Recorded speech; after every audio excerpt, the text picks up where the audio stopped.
আমরা দিল্লির দাসত্বের শৃঙ্খলা থেকে মুক্ত হয়েছি, নিউ ইয়র্কের কোরআনী কর্মার জন্য নয়। যুদ্ধের প্রস্তুতি নাও। আওয়ামী লীগকে আবার বাংলাদেশের রাজনীতিতে যদি পুনর্বাসন করবার কোন দুঃস্বপ্ন কেউ দেখেন, তাহলে আমরা পরিষ্কার ভাষায় বলে দেই, তার সঙ্গে আমরা আওয়ামী লীগের চেয়ে ভিন্ন কোন আচরণ করবো না। আসসালামু আলাইকুম। শাপলা চত্বর, যার নাম শুনে মনে হয় রক্তের গঙ্গা, যেখানে বাংলাদেশের আলেম ওলামাদেরকে পশুর মতন গুলি করে হত্যা করা হয়েছিল। শাপলা চত্বরের রাজপথ রক্তে রঞ্জিত হয়েছিল। সেই শাপলা চত্বরে আবারও হেফাজতে ইসলাম দীর্ঘ 12 বছর পর মহাসমাবেশ করেছে এবং সেখানে অগ্নিঝরা বক্তব্য দিয়েছেন আল্লামা মামুনুল হক। সুপ্রিয় দর্শক, এই আওয়ামী লীগের বিরুদ্ধে, আওয়ামী লীগের দোষরের বিরুদ্ধে কঠোর অবস্থান নিয়েছেন হেফাজতে ইসলামের এই নেতা। আমরা বিস্তারিত আল্লামা মামুনুল হকের মুখ থেকে আল্লাহ ঘোষিত নারীর ন্যায্য অধিকারে বিশ্বাসী। ইনশাআল্লাহ হেফাজতের সংগ্রামী মহাসচিব কর্মসূচি ঘোষণা করবেন। সারা বাংলাদেশ জুড়ে হেফাজতের নেতা কর্মীদেরকে আগামী মাসগুলোতে গোটা বাংলাদেশ জুড়ে নারীর ন্যায্য অধিকার আদায়ের জন্য মাঠে নামতে হবে।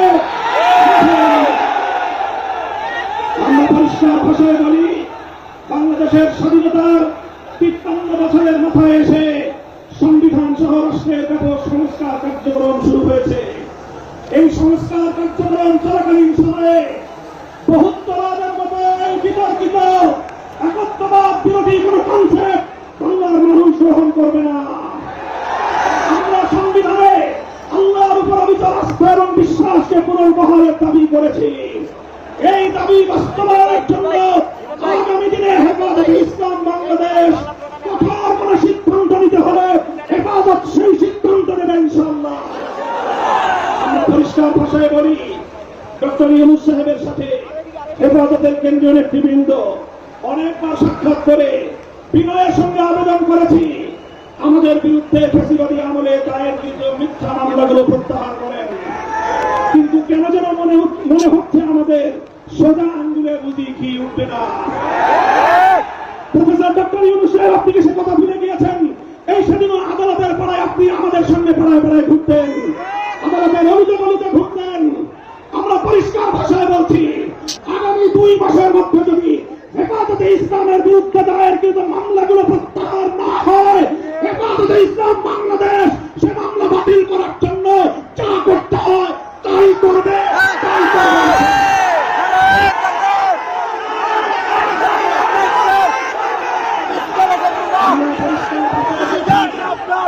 জঙ্গি নাটকের মামলা সাজিয়ে, জঙ্গি নাটকের মামলা সাজিয়ে আল্লাহ নবীর প্রকৃত উম্মত, নবী প্রেমিক উম্মত যাদেরকে কারাগারের 4 দেয়ালে বন্দী করে রাখা হয়েছে, যারা নবীর দুশমনদের বিপক্ষে পদক্ষেপ নিয়েছে, তারা গোটা উম্মতের কাছে হিরো, তারা গোটা উম্মতের হৃদয়ের মণি, চোখের মণি, হৃদয়ের প্রশান্তি।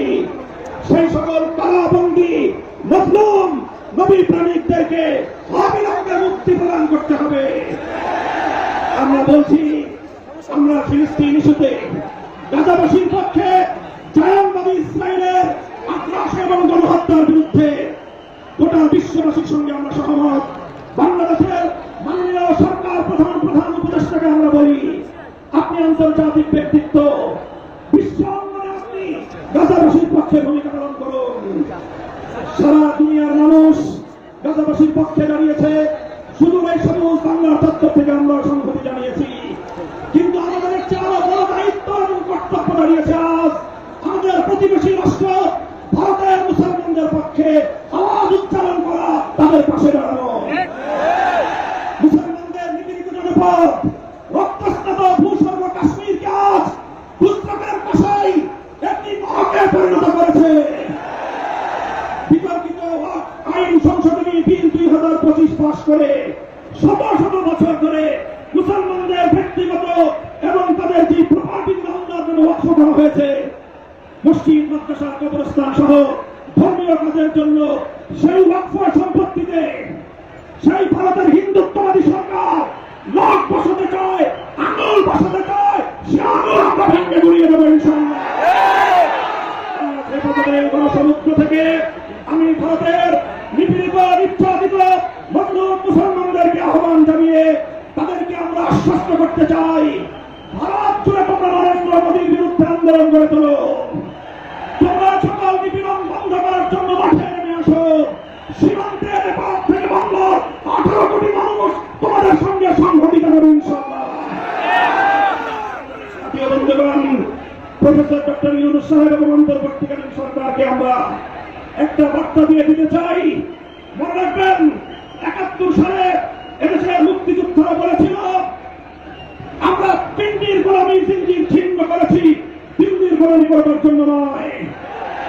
আজ 2024-এর জুলাইয়ের স্বাধীনতা সংগ্রামের পর আমি বলতে চাই, আমরা দিল্লির দাসত্বের শৃঙ্খলা থেকে মুক্ত হয়েছি, নিউ ইয়র্কের গোলামি করবার জন্য নয়। বাংলাদেশকে ওয়াশিংটনের দাস পরিণত করবার কোন পায়তারা করা হয়, আর যদি হিউম্যানিটারিয়ান পরিবারের নামে আমার বাংলাদেশের বুকের উপর দিয়ে যদি বাংলাদেশের সার্বভৌমত্ব স্বাধীনতা হরণ করবার জন্য আমার স্বাধীন জনপদের 1 ইঞ্চি মাটি কেড়ে নেওয়ার জন্য যদি এই অপতৎপরতা চালানো হয়, চলমান এই অপতৎপরতা যদি বন্ধ না করা হয়, তবে আমি সারা দেশের দেশপ্রেমিক জনতাকে উদাত্ত আহ্বান জানাবো, যুদ্ধের প্রস্তুতি নাও।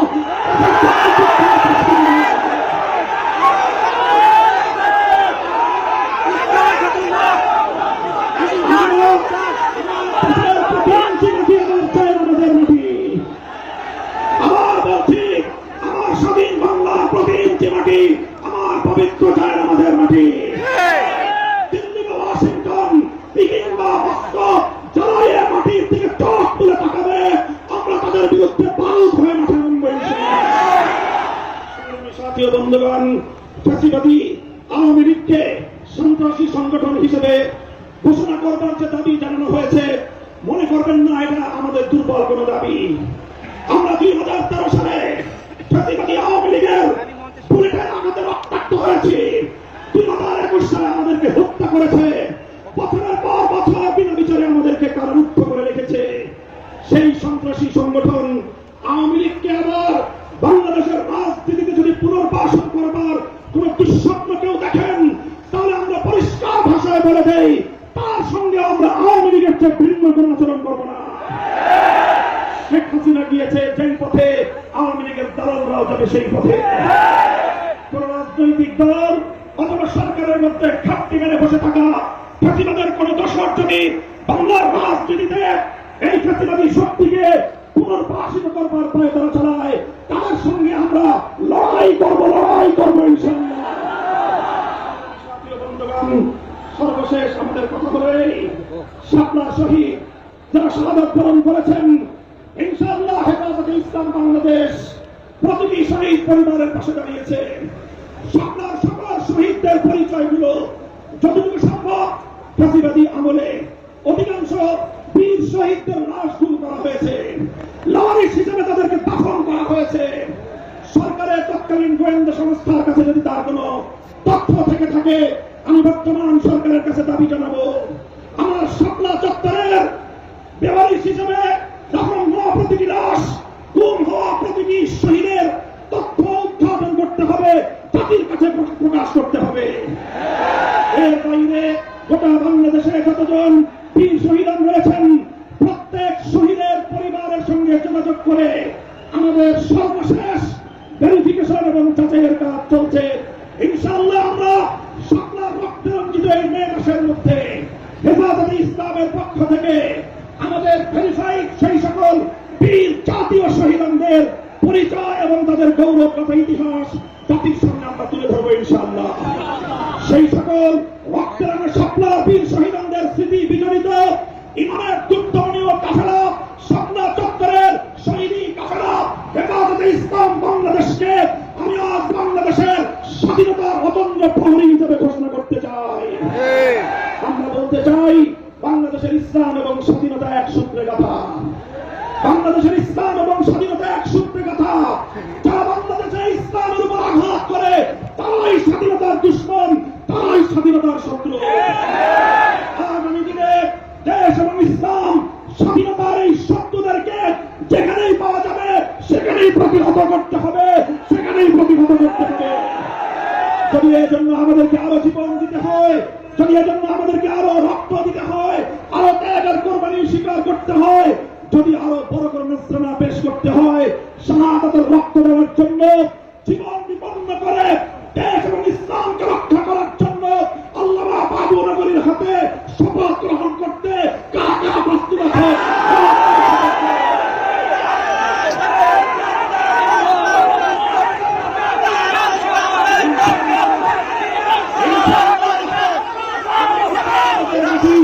বাংলাদেশের প্রতি জীবন সংরক্ষিত থাকবে। আমার ভবিষ্যৎ প্রজন্ম এদেশে ঈমান নিয়ে, ইসলাম নিয়ে বাঁচবে ইনশাআল্লাহ। আলহামদুলিল্লাহ ফাতহুল করিম ওয়া আখিরু দাওয়ানা আলহামদুলিল্লাহি রাব্বিল আলামিন। আসসালামু সুপ্রিয় দর্শক, আল্লামা মামুনুল হকের এই বক্তব্যটি আপনারা কিভাবে দেখছেন অবশ্যই আপনাদের মূল্যবান মন্তব্য কমেন্ট বক্সে জানাবেন। সবসময় সত্য নির্ভেজাল তথ্য পেতে স্বাধীন বাংলা টিভি ইউটিউব চ্যানেলটি সাবস্ক্রাইব করে আমাদের সাথে থাকুন। আসসালামু আলাইকুম ওয়া রাহমাতুল্লাহি ওয়া বারাকাতুহু।